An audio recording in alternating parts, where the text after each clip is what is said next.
Hello! Hey guys! And welcome back to Utterly Unfiltered with Tash and Cara.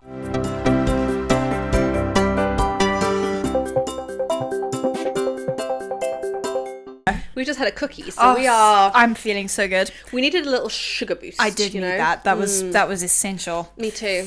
It's because of this weather, it makes my eyes a little, like a little, a little sleepy. Yeah. And I just felt like I need a little kick of artificial sugar to really get my blood pumping. Artificial sugar is like no other. Although actually it probably is real sugar, isn't it? Because it was just sugar, caster sugar. That's real sugar. It's not artificial sugar, is it? That's real sugar. That's real sugar. There you go. Processed sugar. That's the word. one. Yeah, not artificial sugar. Processed sugar. Because like the proper most natural form of sweetener would be like honey, right? Yes. Or something. Yeah. I like honey. Recipe. Honey's not vegan. I never like really used to put this together, but because it comes from bees, it's not vegan. I know. Which I've makes always ate sense. honey. I know. I am very odd though, because it drives Ali absolutely crazy. Because I obviously don't eat animal products, but I do eat. So it's a lie. I don't eat some animal products, but I do eat honey. If it's brie cheese, oh my god, you're gonna shovel that. If it's honey, eggs or fish, I do eat it, but I'll only eat it if it's organic. And the thing is that like it really doesn't make a difference. Like I think honestly, like there's been so much proof that like organic farmed fish is like literally the same as regular thing. Fish. They or just like, slap a different label on it. Yeah, or like eggs that are organic versus eggs that are free range are like still the same. It doesn't matter. In my brain, I'm like, oh, it's okay, I can have it if it's organic, but if it's not organic, I can't have it. I mean, where is the logic in that? Like, there really isn't any. It's just something it's like, the idea of a non-organic egg gives me the ick. What's but the regular difference, one's though? fine. Like, what is the difference? You're saying there's not much difference. Is it like the animal welfare? They won't be... No, the difference is the grain that they give won't be used fertilizers on. Oh. So it's the fertilizer that's organic versus non-organic. So organic farming is just farming on the land with natural fertilizer. Okay. And regular farming is farming with chemical sprays and things like that. Okay. And there's lots of like mixed evidence on the actual difference between the two, or whether or not it really matters in the long run. But the taste, the flavour is going to be identical, isn't it? Yeah. I mean, it's growing either way. Yeah, but it's just my brain is like... No, but I can see that though, because there is a lot about like the chemicals and the things that are used in farms that like little fun fact, I was reading I came across a study. I don't read studies because I'm not that advanced as an adult, but I came across something to do with like MS and rates of multiple sclerosis being higher in farmland areas. And they're saying one of the reasons could be the chemicals that they use at the farms. Interesting. Yeah, that's crazy. I think it was like... I don't know that they had the cause and effect. Like there was a trend, but they don't. They don't know for sure what it is. So I don't want to spread false information. Yeah, but there's always multiple inputs, isn't there? Look at us being all intelligent. Oh, we're so smart, honestly. So smart. 2 degrees over here each. Now let's talk about green flags and dating. Green flags and dating. Just to go right to the opposite end of the spectrum. I know. If you listen to our last episode, we did an episode on red flags, dating red flags. Yeah, let's summarize. Let's summarize. Snapchat, big no because take pics. You just wanted to say that again. Yeah, I did basically. What else did we say? We said gaslighting, not communicating, has just come out of a long-term relationship. Yep. And then we made mention to some of our red flags. Yes. And Tasha's is that she's perfect, which even the fact that you admitted that was a red flag is quite a step for you. So I'm proud. Thank you very much. And mine was that I have a very intense personality and I hyperfixate on things and then ignore the other person, which is not great. So that was that, right? Not the healthiest, no. We intended to cover this last time. Thanks. Just making Cara put the microphone I get just slightly further away from her face. You can go a little bit closer. Yeah, that's good. No closer than that. There you go. Yeah, perfect. Okay, we need to measure this next time. Yeah, we do. Yeah, we wanted to cover green flags, but we ran away a little bit with the red flags. We did. We had too much fun. Yeah, we had too much bad previous experiences, I guess, as we well. had too many negative things to say about dating. Yeah. Just don't do it, basically. Go on solo dates. Yeah, that's fun. But if you do date other people, these are the green flags to look out for. Do you want to get us started? Sure. Because you made a little list. I have a few things. Well, actually, number one, I just think we should say that green flags in dating are how do I phrase this? Before you start dating, if you're single, make a list. Before you've met anyone, make a list of non-negotiables and things that you want in a relationship. I feel like it's something we just don't do. And we just fall into a relationship and then fall out of it when it goes wrong, and then fall into the next one and fall out of it when it goes wrong with people that seem nice and have similar interests, and that seems like enough. But at the end of the day, those little things are going to start to weigh you down if you're compromising on so much because you didn't even know how much you were compromising on at the beginning. You know? That's fair. And so I think having a list of things that are important to you, and honestly, but referring to the list too. Referring to the list is very important. It's easy to put your little rose-colored glasses on and just ignore it and be like, fuck, that's going in the fire. True. But I think if you make the list, you're at least bringing it to your awareness. Okay. And then when you're dating, yes, you should 100% refer back to it. But I know that's easier said than done. But you might be surprised by having the list and having the awareness, you might actually pick a better partner who does match your list kind of subconsciously. And feel free to put down anything you bloody well like. If you only like brunettes, put down brunettes. If you want them to be 6 foot tall, put down 6 foot tall. I don't think again, people have this idea of like, oh, you know, you got to give them a chance, you know. Oh, Tash takes no fucking prisoners. I don't. Don't.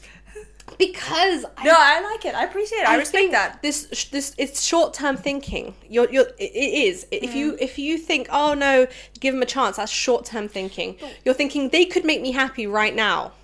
But you don't realize, and you're not being honest with yourself about the fact that you know they won't make you happy long-term because you've compromised too hard. I'm doing devil's advocate again. Again. Shock.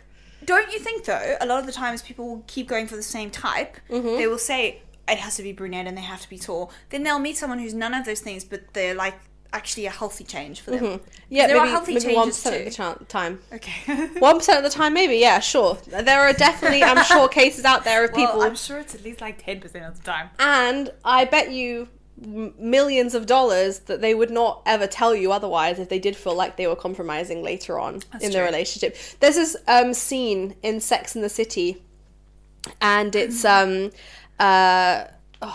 no, what's her name? The main one? No, the brunette. Yeah, the brunette one. Oh, where's my phone? And this is gonna annoy me, right? I'm searching it up. I'm sorry, guys. Sex and the City. Such a good show. Oh, I love it. Didn't they reincarnate it? But Charlotte. without one of them? Oh, Charlotte. Yeah. Charlotte. So Charlotte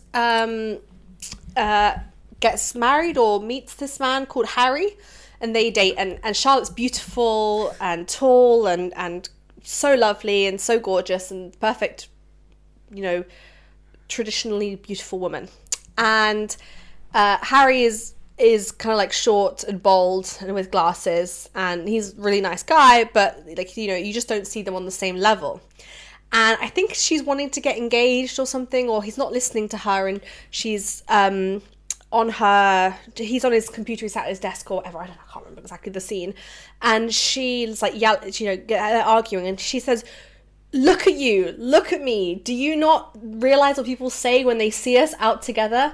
Like she's having a fit, she's throwing a fit at him because he's not valuing her wants and needs, and she's throwing it back at him in the sense of visuals, which I'm not saying is a good thing, right? But what I'm saying is it's a perfect example of the idea of that you might compromise on it now, but later down the road when you don't get what you want, you're going to resent them for that fact that you compromised on.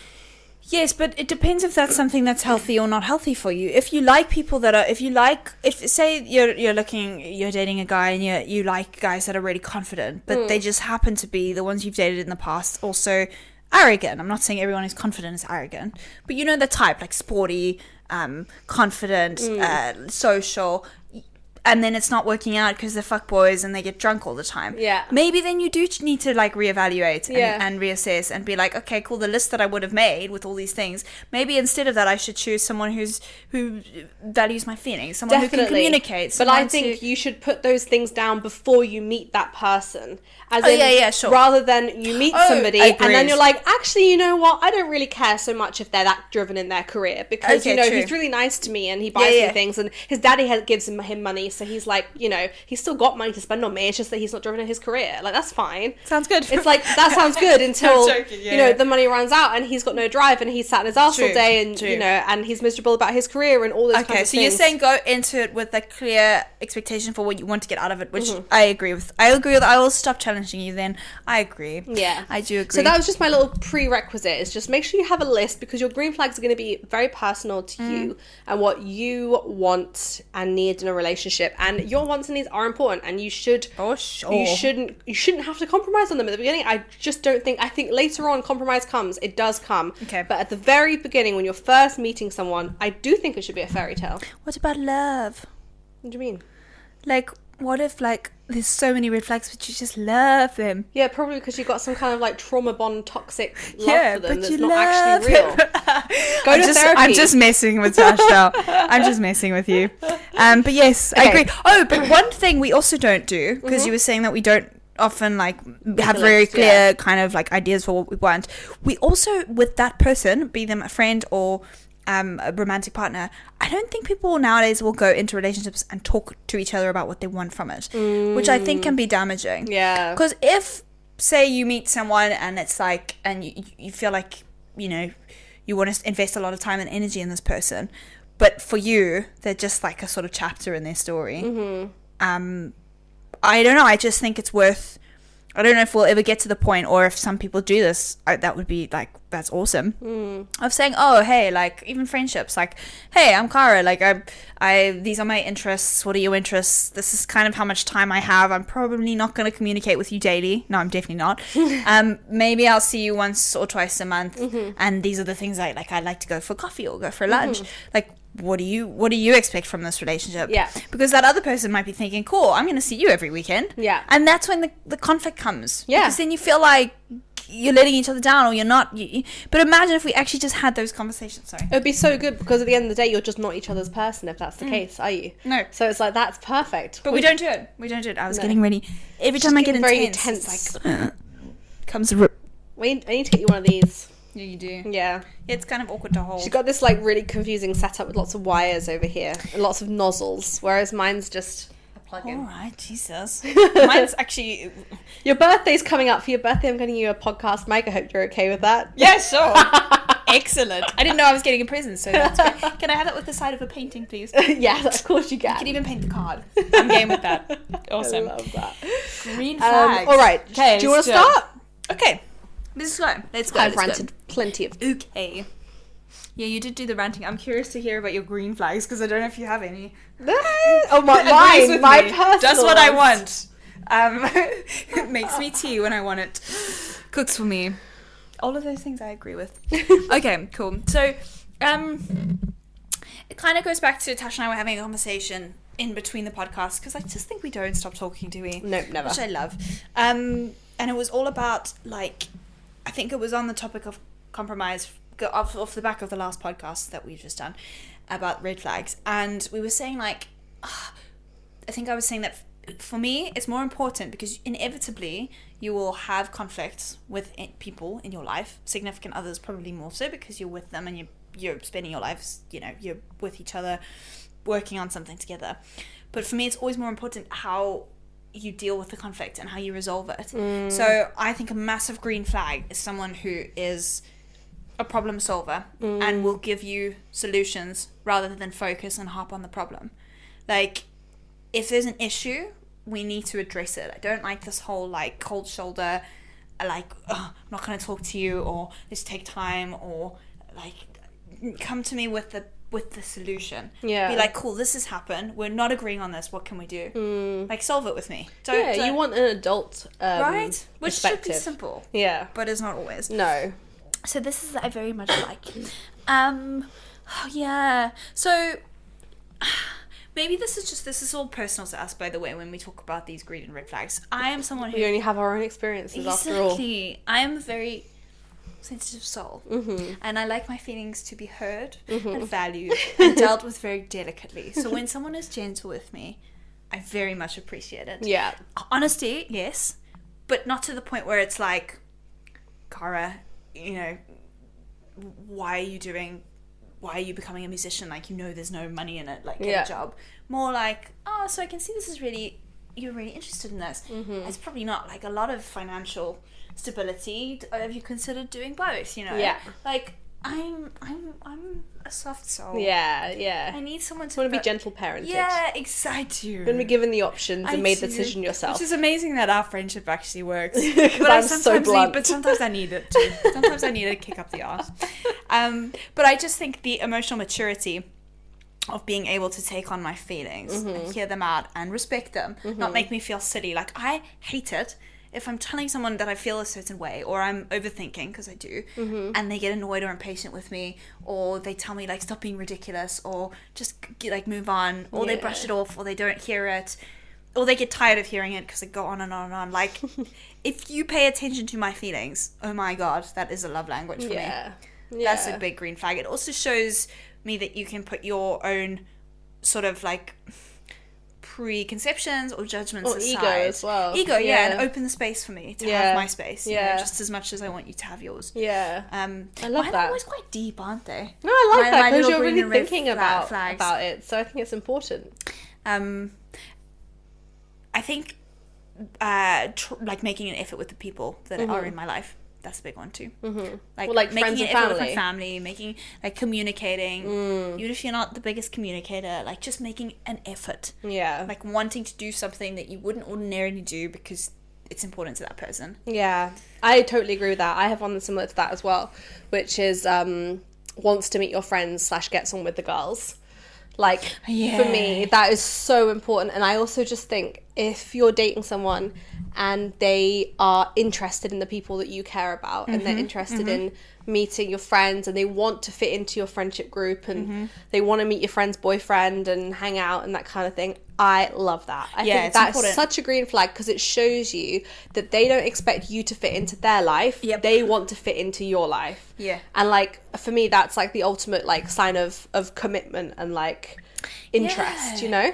And it shows you that their interest in you is bigger than them. Like, it's definitely. not, they're not just interested in you because you satisfy something in them. They're interested in you for you. And they want to be involved in your network because they appreciate that is relevant to you and important to you. I love that. I think, it's for sure. For sure. One of my other ones is we struggle with green flags. We were like on fire with all the red flags. You can tell there's been previous traumas, but green flags, it's kind of like, shit, pay attention to my feelings. Great, you can now be in my life. Message my friends occasionally. Cool.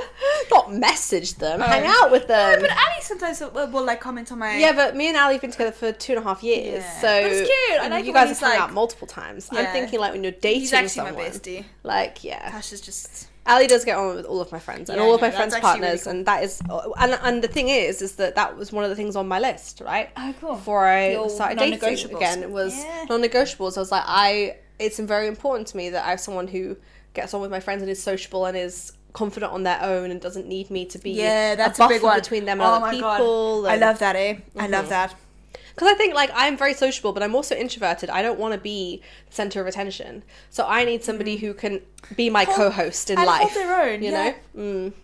Co-pilot, not passenger. Yes, definitely. 100%. You don't want to be dragging someone along with you. Like, they need to be there front and center. And they have to want to be there too.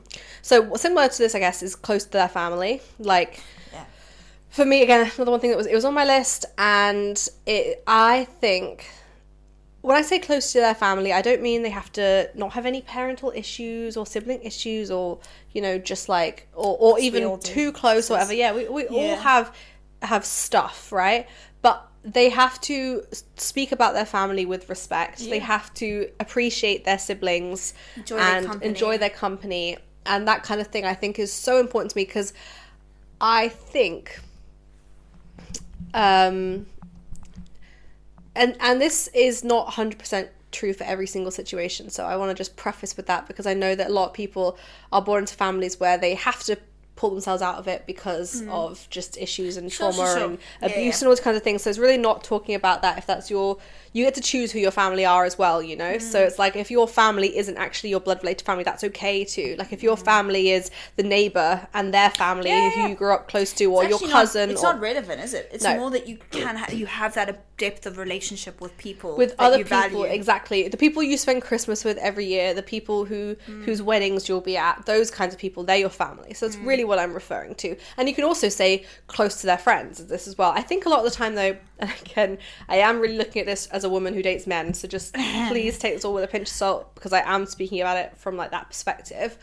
But I think with men and their friends, sometimes you can't always judge boys by their friends, because sometimes boys just have different kinds of friendships to girls. They do. Yeah. So I think that if they're not as close with their friends, or if their friends are a bit like rowdy or whatever, and you're like, oh, it's, you know, if they probably were friends in kindergarten and they've just never bothered to meet anyone else. Of like, course. that is such a boy They don't thing. terminate.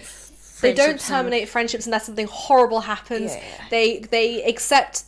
Boys are much more accepting of their friends, even if they're dicks. Yeah. Than of course. girls are in general. Like, we just tend to kind of. I mean, I definitely do. At least, if I don't like someone, I just stop talking to them. Yeah. But like, boys don't do that kind of thing. So that is true. So different. Their friendships tend to revolve around slightly different things. Girl friendships tend to revolve more around our feelings and confiding in each other and vulnerability, and boy friendships don't revolve around those things. It's more about having fun and who they can, you know, let loose with and that kind of thing. So true. It's so different. Yeah. But if they basically just have people in their life who love them and they love back and they speak about with respect and they're respected back, I think that's a green flag, because it shows you that they are someone who can be trusted with your feelings and your emotions and everything too. I agree. It's just them demonstrating that they can value, that they value relationships. And they can sustain them. And they can sustain them. Yeah, exactly. That's absolutely so true. Yeah. I think it shows a whole host of things, like, like commitment, loyalty, conflict resolution, because all of those are intrinsic to long-term relationships, right? Yeah. Be them family or friends. So that it's like a track record. They've got a little bit of a track record. Exactly. Because the thing is that you can't see their track record of last relationships or what they were like. No, because true. You know, that's in the past. Yeah. But you can see what their, you know, current friendships and things are like. And it shows that they'll value yours. Like, I'm very close with my family. And if you are someone that maybe... Again, this is excluding, like, that if there's been any traumas or whatever, or you had to get out of that sort of group for whatever reason. But it's like, if you have a loving family and they want to spend time with you, but you just can't be bothered, or you think, nah, I'm not going to go home for Christmas, like, I'm just going to stay here. And like, but I value my family, and I think for someone to respect and appreciate that about me, I think they would need to as well. I think that's a really good point. Yeah. Because otherwise they won't understand, will they? No, because there's often situations where, like, with family, I will, like, my parents, like, literally live down the road from me. Like, not even a 10-minute drive. And they are part of my social circle. Yeah. Like, I see them pretty much every weekend or every other weekend. And that's a lot of time. I know that that's more intense than most people. But if someone wasn't, like, maybe close to their family and couldn't appreciate that was important to me, that I have those relationships, that could be a point of conflict, I think, or a point of resistance. Yeah. It's like, well, you want to see your parents every weekend? It's like, I don't get it, and therefore you're wrong. Yeah. That's not necessarily true. Or maybe threatened, you know, like threatened by that relationship, or I don't know, it's or feeling like they don't have attention and they want to, but like, I love that. And I have friends as well where they've, like, my friend Cass in Australia, like, she sees her family, every Wednesday, I think, they have, like, a dinner, family dinner. I love that. And then in New Zealand, my mum's cousin, they've got 2 daughters and, like, grandkids. They are there, firstly, every day, because they all work together from home, but then every weekend they come, and it's just, like, a given. Like, they'll just walk in the door, and they'll just be, and that is, like, my idea of what I love. Yeah. Not everyone's, so I'm not saying I'm right and you're wrong, but we might not gel together if yours is completely, like, let's be isolated alone together for weeks. Yeah. Obviously, you need alone time. But you know what I mean? Yeah. It's just different values. It's different value systems. So it's not really a green flag or a red flag. It's more just that's a difference that I would look for. Yeah. That maybe I would think wouldn't work or wouldn't suit me. Absolutely. And then the last one I got on here is, this is a love language thing, I think, really. Picks up on things you like without having to ask for it. Yeah, pays attention and remembers details. And I think when you're first dating, again, I'm thinking about first dating, in a long-term relationship, in my opinion, this is kind of the bare minimum. Like, you should know what your partner likes and enjoy doing those things for them. But when you're first dating somebody, if they pick up on the fact that you collect stamps and they bring you a stamp, that's like so thoughtful. To be fair, I love it too. And such a green flag, because it shows not only do they see you and see what you're interested in, but they also value the fact you're interested in that thing, and they're willing to put themselves out there by spending money on it or whatever it is, and or putting vulnerability into, you know, giving someone a gift early on is like, that's vulnerability. It's saying I like you. It's like, you know, I think those kinds of things are really important. Or even just little things like, I know you only drink oat milk with your coffee, and then you go to stay around theirs and they have oat milk. They bought you oat milk. Yeah. It's like, that is just the epitome of a green flag, in my opinion. 100%. No, I 1000% agree with you. And I've had it in the past where it's like even what you would think would be small things, but for me it would be a big thing. Like, I have opened up about like a song that I like that's like really deep, and the lyrics are great, but it's like one of those emotional, and I've like sent someone a link and been like, oh, do you want to, I'm not just speaking relationships, like friendships as well, right? And I'm like, oh, like, we're sharing this, and what's your song, what song would you choose, and I've obviously gone and listened, and I've been like, oh, I really like this lyric or whatever, and that person has just been like, oh yeah, I'll check it out later, like I don't and they never check it out later, and I'm like, you don't really care about my interests. Yeah, I like this thing, so you should also try, you know? Because that is what, like, those things are what tell you about someone on a deeper level. Yeah. Like, that song, like music especially for me is a big one. The songs that I enjoy will tell you a lot about my kind of, like, not just my musical interest, but it's like, I'm a deep person and I love deep lyrics. And if I'm showing you this song that's bearing its heart out to you, that's a reflection of me and the level of emotional depth that I like to go to. Definitely. So if you're kind of like blasé about it, like I do take it as sensitive, like personally. I do absolutely do.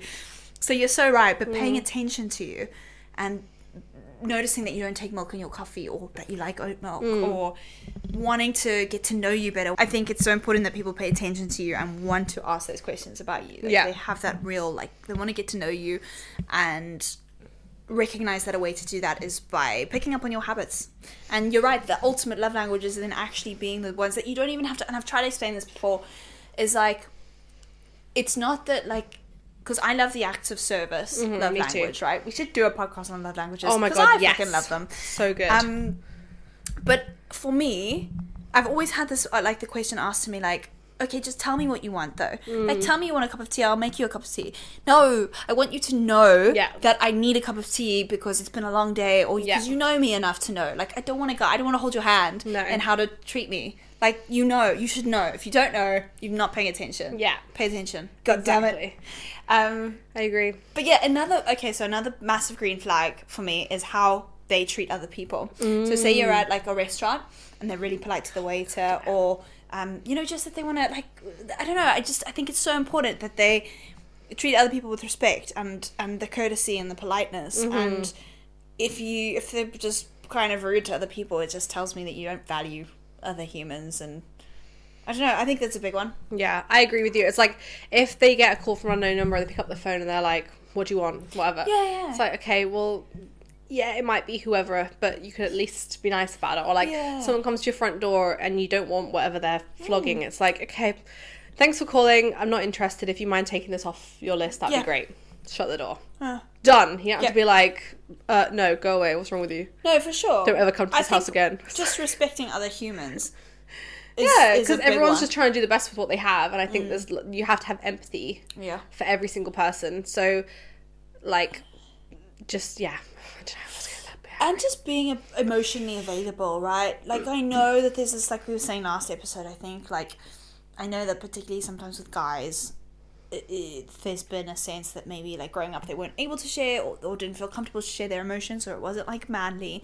But if you are someone who's able to open yourself up and share your feelings, that is the biggest, like, point of attraction for me. Yeah, 100%. That you can just, because you trust me enough, and you trust you enough, and you respect you enough to be able to do that and not think any less of yourself. Yeah, definitely. Because that's putting your ego, like anytime we do it, we put our pride and our ego aside, and we open ourselves up to being vulnerable. So if that person can do it, I really respect that. Yeah. It's a massive green flag. That's green. Green. So many greens. 100%. Yes. What is your biggest green flag? Oh yeah, I like that you're turning this around on us. That's cool. Thank you. What's my biggest green flag? And this is a little bit more hard because it's like we actually have to think about what we think. It's easier to think about the red flags, to be honest. Yeah, it is, isn't it? God, okay, I'm gonna think. What is my biggest green flag? I think that I would say my biggest green flag is how much like effort I will put into like how much care I demonstrate towards like my family and caring for like older relatives, and I think I only associate that as being a green flag because that is what I would look for first and foremost in someone else. We talked about that. I think it's just like it speaks a lot about you. I think if you can operate as part of a larger like family system, definitely, and with actual care and interest, because it also shows that you have a lot of like acceptance for different people as well. Because like if you can like fit in to a large dynamic, it means that you're like flexible and adaptable to like the needs of other people, and you're listening and you're paying attention, and you're going to have to advocate for yourself too in that kind of environment as well. So there's a lot of politics at play, I guess. I love how much I love my family. I do. Sometimes I've like not to the point where I've been like, because I've thought, like maybe I need to be less involved with my family system and have my own identity. But ultimately, like I can't help it. I just do. My other one, I think, is that like I do like to push and advocate for people in my friendship and romantic and family group. Like I'll never be the person, if you come to me and say like, I really want to do this, or I really want to like be a writer, or I really want to try this new hobby, I'll be like, yeah, absolutely, go for it. I don't think, and I would resent myself if ever I was the person that was like, I don't think you should. Like, have you thought about it? Because I don't want that for myself. You like to be a cheerleader. Yes. Yeah. Because that is what I would value in other people. Yeah. Like, I want to be that person because I want people to be that person towards me. I think that's where it comes to play, is like what your green flags are, I think, is what you look for. Yeah. I think that's very natural, isn't it? Yeah. I gave 2. Love that. Okay, now you have to give 2 or more. You have to beat me. What are my green flags? I would say, I'd say actually one of mine is definitely similar in that I think that one of my biggest green flags is my friends. Like if you meet my friends, and you'll know I'm a good person. That's so true. Because I have really good friends. You do have really good friends. So I don't think anyone could meet my friends and be like, oh, like she might be a bit toxic, or like she might like like some people they have so much drama in their lives. So true, and you can tell. And painful drama, not even just like little baby drama, but like actual drama, or they seek it out. And I just think if you meet my friends, you just know that I'm a good person. I think that's like drama such a green flag, and I mean, I say this as one of your... kind as well. Yeah. No, I'm interrupting your green flags. No, you go. I was just agreeing with your green flag there and I say this as one of your friends, but I just mean like even spending time with your friends. Yeah. And feeling so instantly comfortable and accepted. It's like, wow, okay, you fostered like something really special. And what does that say about you? Yeah. So I definitely think that's the case. And then, because I love them. And then my second one, I think actually, it's a little bit more unique, I guess. I think one of my green flags is I'm the same person everywhere. That's a massive green flag. Like, I really don't think my personality changes. Yeah, that is...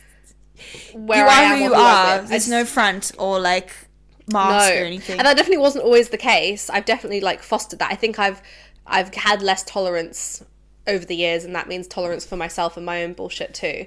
And so I'm just like, I don't want to put on a mask, be a monkey, hide myself, act out of character.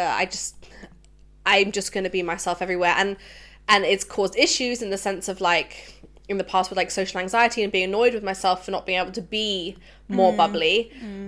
But also it just means like, I am just the same. Like, you can have me on any day of the week, anywhere I am, any group of people. And I think the core never ever ever changes. Yeah. Like my personality never changes. I might be more bubbly one day, like, you know, we sit down and do this podcast and we obviously talk about more philosophical things than I would at dinner. Sure. But if you asked me about them at dinner, I would still talk about it. Yeah, you're bringing your own actual opinions into play. I never change my personality wherever I am, and it's not even an intentional thing. I just don't even know how. Like, do you think it reinforces to you that you are like enough as you are, and that the people that are in your life are valuing you for you? That's what I feel like that would do for me. Perhaps. I've actually never thought about it that way. I think the way I've thought about it is that, like, if I fake it till I make it, I am lying to the people around me about who I am. I'm giving them a false sense of security in who I am. I'm pretending to be someone that I'm not, and then when I eventually stop doing that, they're going to be disappointed. Do you know what I mean? Like, if I pretended to be a party girl and I went out and made friends, I could go on a Facebook group right now, be like, I really want to go out. I'm gonna make a group of friends. I can do the whole girl talk in the bathroom, you know, dress up, whatever. It's not who I am at all. I really have actually very little tolerance for girl talk in the bathroom. And you don't make besties for life in the bathroom. No, I do not make besties for life in the bathroom. Anyway. I get straight back on that dance floor. You do your wee and you're like hit and run, exactly. I rarely do the emotional talk thing unless I'm wasted out of my mind. It's just not who I am. I could pretend to be that person. I could make a group of friends, and then one day I would not be that person. I'd let them all down. It's like, what benefit is there in that? No, like, it's true. So that's why I think it's a green flag. Is that hugely? Like, whatever. I so respect it. I feel like if everyone was that way, it takes a lot of like self-assurance and bravery to do that. Though I don't do that. I 100% do not do that. I have very different versions. Again, my morals remain and my personality remains to an extent. Sometimes I think I'll filter it a bit, depending who I'm with. Like, if I'm not feeling super comfortable with a person, I probably won't be as goofy or make the same kind of jokes or whatever, because I haven't got a feel for them yet. That makes sense. But no, I definitely have different versions of myself. Like, but I'm not. That's not a good thing. But 100% do. Like, I will force myself to be more bub. I think I was reflecting on this the other day. I'm like, sometimes, in fact, a lot of the time, I don't even think, are you ready? I've really started something here, haven't I? Oh, I love it. Oh, I love it. Okay. Dig in. I don't even think, sometimes I feel like I'm just like a mirror. Okay, bear with me while I explain this. Like, I can be, and I think it's a people-pleasing thing, but also I think it's the reason why I can get on with, I've always prided myself on getting on with pretty much anyone. I can always, like, even in jobs and stuff, even if I'm not particularly good at the work, like, I will make kind of good connections. Personality good, hire. like, basically. No, exactly. Not even because I have a great, but it's just like, and I've always been like, wow, that's like a strength of mine. Like, I can form relationships and I can get on with anyone, pretty much anyone. I honestly think it's just because I just, like, will reflect what they want to see. Like, I do it so well. It's such a bad thing, because then I don't even feel like, I'm like, who am I actually? But genuinely, you put me in a room with someone, and whether they rant about this person, people always rant at me about things. But whether it's ranting or whether they just want to, like, divulge their whole life story to me, whatever, like, I will always just be the person that will just be there and listen, and then probably tell them what they want to hear, because I will be supportive inevitably. Yeah. But that's just, I could be a fucking, like, fly. Yeah. And do all of that. It's like you've learned what the response people want is, and so you'll give that to them in any situation. Yeah, well, it will always be, like, it will come from a place of genuine, like I said about the green flag of being supportive and cheerleading. Yeah, like, definitely. I get so much satisfaction from doing that for other people, but I'm under no illusion that that's why they like me. It's not because they actually want to, say, listen to the song that I send them that I love the lyrics of, or it's not a personal, like, you want to know me. It's like, you like the fact that I'm being nice to you. And that's what I am in a lot of different situations. Obviously not in my true friendships and my family. That's why I can be really moody. To, like, friends and family, because I know that they actually, like, they care about me as a person. But it's literally, I think, the reason for my success at whatever success I have at, like, work or with certain friendships. It's just because I'm nice and I'll listen and I'll tolerate. That's it, really. Yeah. Do you think you're doing people a disservice by not getting to know the true version of you? Because I don't feel like I'm depriving them of anything. No. I feel like I feel like that's what they just need. They just need someone who's just gonna like just be a person that will just listen and be nice. Yeah. I don't think they actually want to get to know me. Yeah. If they did, they would. So what But about they don't. you? Do you think you're doing yourself a disservice by doing that? Or do you get any satisfaction out of it as well? I don't think I'm doing a disservice because I like to be able to, I like people to feel comfortable, but it doesn't give me any value. Let's put it that way. I don't think it takes anything away. Yeah. But I don't think it's more draining. Like I'll definitely have days at work where I'll have like just or with certain friendships, you know, the ones, right, where it's like you walk in the door and it's literally all about like they'll just tell you everything that's going on in their life and there won't be any questions brain asked. dump. Poof. Yeah. And I'm like, happy to hear it, all for it, fine, but like I will be pretty fucking tired afterwards, even though I've not done anything. But just listening and being attentive and then asking follow-up questions and then like, you know, like that's draining. Yeah. I feel more like I feel more like certain friends and certain like co-workers and stuff are radiators because they also give you back. Like it's a back and forth interaction. It's not just that you're giving 100% of your energy. It's like the energy match is more even. Yeah, even that Stevens. makes sense. And then you feel more value too, like when you actually get across who you are. So I don't think it takes anything away. I just don't think it's me. Like it's not it's not like me as I am. It's just me to reflect your needs at the time. Absolutely. And I think the thing is that like there have definitely been times that like I wish I was like that in the sense of like workplaces and things. Like workplace for me are probably one of the worst places because I do not reflect the people around me. I cannot give the energy that's given to me. It's not a bad thing. And yeah, but it means that in the sense of what you were saying about like, you know, just being able to get on with everybody at work and like that's been like feel comfortable there and that you make people comfortable. Like I am not that person.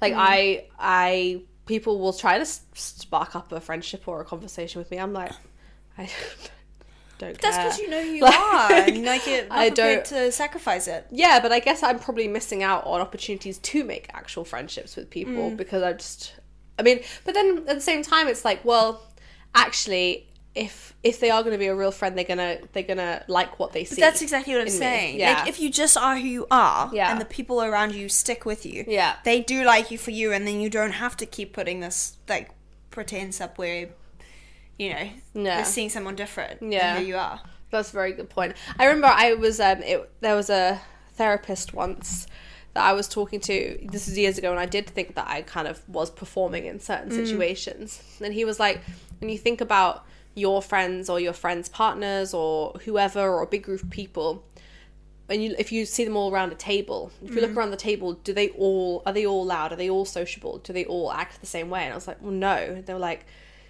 basically, you can value people for different strengths, and sometimes the quietest person around the table has the most interesting conversation. Yeah. But when you look around that table, do you judge them for being quiet? No. It's true. So, like, why are you judging yourself true. for not wanting to be the main character, the biggest center of attention, all those kinds of things? Because you wouldn't feel that way about somebody else, but yet you feel that way about yourself. But we can never ever do this. And we can never see ourselves from other people's perspectives. No. There's a Billie Eilish interview, and I think it's about the song Birds of a Feather, and it's something like the lyric, again, like I said, love my lyrics. The lyric is, it's something like, you'd keep the compliments that I threw you. It's like it's basically like if you could see yourself how I see you. Yeah. You wouldn't be so quick to brush off like compliments. You'd be like taking them and you'd be like, like I am great. Like I am awesome. And then Billie Eilish was saying in a follow-up interview that like, you know, we can't possibly see ourselves from other people's perspectives. And that's our biggest hindrance. Yeah. Like if we could, we would probably worship ourselves and we would probably not pull ourselves apart every time. And you're right, like we actually probably wouldn't even really fucking care. Like we would be sitting around the table and we wouldn't mind that we speak too much or we speak too little because we just wouldn't. It's just who you are. It's just who you are. Yeah. But so the ability to do that, I think maybe some people have it varying. I'm very much like self-conscious. Yeah. Like I do think everyone is staring and judging at me, staring at me and judging me. Not from the perspective that I think that they should and like look at me, but it's more it's an overthinking thing. Yeah, but I definitely have that too, in that I know that it would be easier for everybody else if I just pretended. but I just can't. Like, it's just not who I am. It'd be easier for me if I could be more sociable or more whatever. Would it though? Well, I don't know, yeah. Imagine the energy and expenditure. So much energy. Yeah, but I guess because you're talking about the whole idea of like beating yourself up for like for being X way instead of Y way or whatever. Yeah. And it's like, yeah, I could beat myself up for not perhaps feeling like I made a good impression in a work event or something like that because I am more introverted and less interested, I guess, not in people but in whatever's going on or whatever. If they're not relevant. Like, if it's just not something I want to do, it's just not something I want to do. No, for sure. Like, and so I'm just not interested. I just can't fake it, I guess. And it's like, sometimes it would be easier just to be able to fake it and just be like involved and that person. But then I think I can think of a work event once, for example, where I was feeling very like kind of I just didn't like the situation I was in. I didn't like being there. I didn't want to be there. It was an obligation, and so I put myself in a position I was comfortable in, which was at the entrance. I was giving everybody labels to go into the event, so I was like, I could have very short, friendly conversation with people, which is exactly what I'm good at, right? Sure. I am nice. I'm not saying I'm not nice. I'm not friendly. I'm not interested in that sense. I just I'm rarely interested in going deeper if I don't see it going anywhere. No, sure. You're not going to invest in a relationship that is not important to you. No, but I'll always be friendly and kind and excited to see somebody new. That's not the case at all. So it's like, I would be at the entrance, I'd give people labels, I'd ask them how their day was, I'd let them know what was happening, that kind of thing. That's perfect for me. Yeah. And then once that ended, like everyone was inside, I walked around once and I was like, I'm outie. Like, I'm outie. Why am I here? I don't want to be here. So I literally got my stuff. I said, she said outie. Outie. I'm outie. I'm outie. And I and you went outie. And I just left. And I went home. And then the next day in the group chat, somebody who at work who was a people pleaser, who was always doing the above and beyond, who was always changing his personality to fit into everyone else's what was needed of him at the time. And I definitely know that about that character because I saw it a lot at work, in the office and at these events. Was ended up being the last person there, dragging all the equipment back to the office by himself, being really, and tried to set those boundaries afterwards, and wasn't happy about it, and shared that with the organizer of the event. Fair enough, good for you. I'm glad you stood up for yourself. But at the same time, you put yourself in that position. Yep. Like, and who misses out? You got to go home early. Yeah. To spend time how you actually wanted to. Because I refuse to compromise on who I am. Just because it makes everyone else more comfortable. Like, God, but if I could do that in my life, Jesus, wow. But there was a meme that was pretty funny, and it was like, when you ask a people pleaser, but do you actually please anyone though?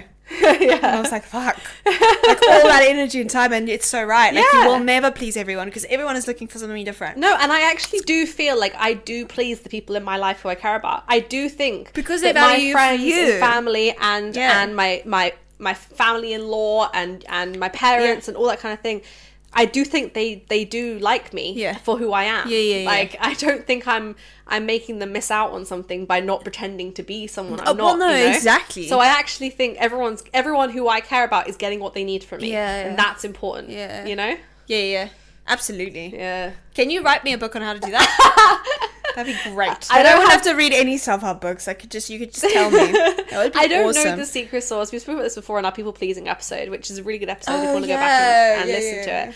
But my time to shine. Yeah, I do think that like I get clearer on it.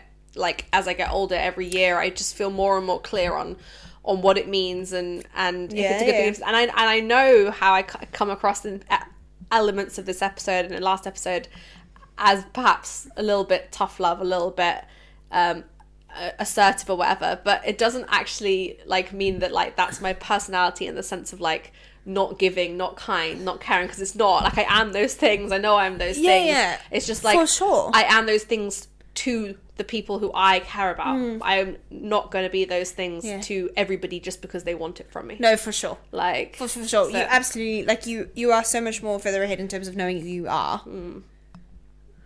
In the sense of that particular sense.